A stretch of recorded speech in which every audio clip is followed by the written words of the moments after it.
Hi అండి, అందరికీ నమస్తే. ఇలా కర్రీస్ ఏం లేనప్పుడు ఇలా టమాటా పచ్చడి చేసుకోండి, చాలా బాగుంటుంది. సూపర్ టేస్ట్గా కూడా ఉంటుందండి.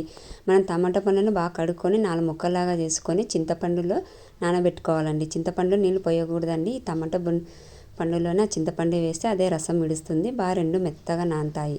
తర్వాత ఉదయాన్నే ఎండకు ఆరబెట్టాలి. ఇలా 3 రోజులు చేసుకోవాలండి.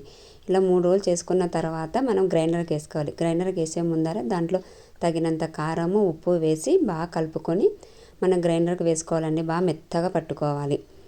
సో నేను ఎలా పడుతున్నా అలాగ మెత్తగా పట్టుకోవాలి. ఇది సంవత్సరం వరకు నిల్వ ఉంటుందండి, పాడవకుండా. దీంట్లో కొన్ని వాటర్ పడకుండా మనం జాగ్రత్త పడాలండి టమాటా పచ్చడిలో.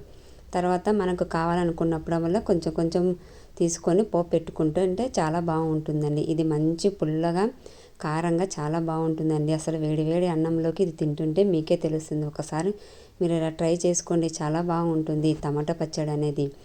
ఇలా చూడండి, నేను వేడి వేడి అన్నంలోకి టమాటా పచ్చడి పైన ఇంత నెయ్యి, ఇలా సమ్మర్లో ఇలా తింటుంటే బాగా మంచి టేస్ట్గాను రుచిగాను బాగుంటుందండి. మీకు అందరికీ నచ్చితే లైక్ చేయండి, షేర్ చేయండి, సబ్స్క్రైబ్ చేయండి.